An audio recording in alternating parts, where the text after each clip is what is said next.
Kanglei News ki ayuki pao mineng tapi di bapumna mapu Roma Ilangbamna ikokno na kurumjari. BJP Leingkpa Manipurgi Erang asibu malengi miyamdagi kupsinduna thamnaba honari Bimol. Haukiba chai 2023 gi May 3 dagi haurakiba tha 12 fadillaklaba Manipurgi Erang BJP Leingkpa loisinduna Manipurda tangdu leitaba purakpagi mahut laibak asida leiriba miyamda natana malengi miyam pumbadagi kupsinnaba honaduna leire haina state asigi Inner Manipur Parliamentary Constitution gi MP Dr. Angomcha Bimol akoijamna fongdokre wafam asi haukiba January 13 dagi haukiba laibak asigi budget session haudokpa numita President Draupadi Murmuna pikhiba Presidential Speech Kamari Lainana Lok Sabha da Khanabada MP Bimol akoijamna fongdokibani mahana ngasi session gi nini chanba numita President Murmuna pikhiba speech aduga mari lainana pangthokpa khananenabagi pungja aduda hai laibak asigi President Murmuna pikhiba presidential speech aduda BJP na panba Leingkpa asina laibak asida paikhatliba inclusive development ki mingda awang nongpokta chakwa tawrangi thabak kya paikhatle haina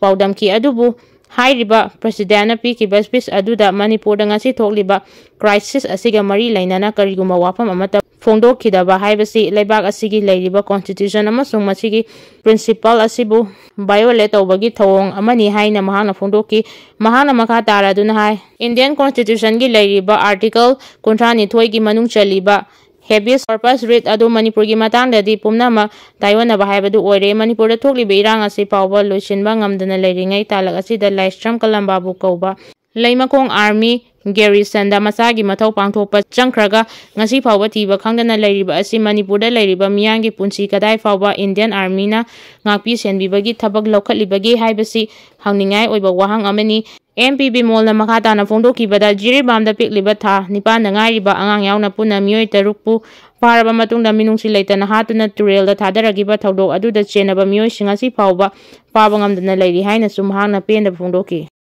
amagi yumda bom Thamjinlamle ngasi ayuk Sakhngdba Singna Porompat Police Station na konba nongmaibung Rajbari Lane number 1 da leiba yum amagi thongalda RCIED bom ama Thamjinlamle bom Thamjinlamle ba yumbu adugi maming nongthomba Munindro chahi 53 apokpa Syamo kawi mahak Agriculture Department da Executive Engineer oina leibani hairi press na pangba paw amagi matung ina ngasi ayuk pung 3:50 rom tabada yumgi mi singna posak ama yumgi thongal manakta leiramba thengnabadagi Porompat Police ta pawphiki pawadu hek phangbaga Porompat Police Station amadi Manipur Police Bomb Detection and Disposal SWAT ki expert singna laktuna fibam yengchilaba matung akanba section thawranga loinana ayuki pung 9:93 rom tabada IED adu defuse tawki bom asi kanana thamjilibano haiba chap chaba khangmangamdri hiramasiga mari leinana Porompat PS na case ama lokhakhre hairi Myanmar gi MIOI chani hompu nauna Manipur da changjafam lauduna leiri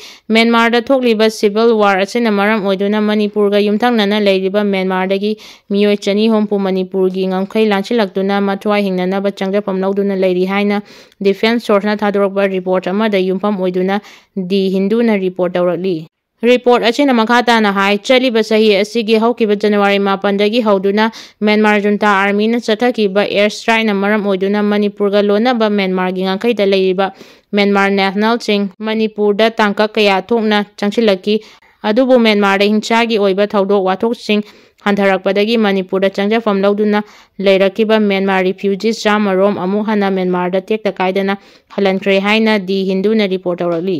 Pripak Pro na yawalgi ikai kumna bolagli Manipur Leingkpa ki ngangkhai ngakpagi ningtam lanfam da thawai katkraba thawna faraba yawal lanmi ahum itaw Captain Chirom cha marup second lieutenant Chalam henthoiba amadi pathaw moirang tem athawbagi mafamda yawalgi ikai kumna uchari People's Revolutionary Party of Leingkpa Pripak Pro gi Assistant Publicity Secretary na khudek piduna thadorba Cheryl amada haukiba jaisat kuntareta India gi lamlau lanmi amadi makoigi khunek lanmi singa mayoknana lanthengnabada hanba naidaba thawnaga loinana yekna mayong yaramba nungsiraba yawal lanmi ahumna thawaina pontha pikhibadu achangba kanglei mapari ahumgi thawna lingjel na apunba ningtam lalau asida arangba thawan mitsak oina mutpa naidana ngalhauragani Ningtam lalau asida mangjil thakraba athauba ahumgi awa chaiteng fanghoraba yawlop sing imung manung amadi marumapang singgi awabadasu party na thamoi sokna saru yajari haina Cherol asina fongdorakli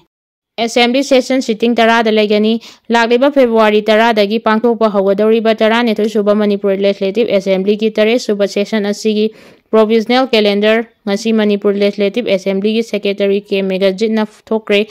Calendar asigi matung ina lagliba February 13 da loigani. Assembly Secretary Provisional Calendar ki cherol asina makata na hairibadi session asigi ahauba numit February 10 da ahanba hauba oiraga Manipurgi Governor Ajay Kumar Balana Assembly da Governor ki warol pituna session asi haudokani hairi.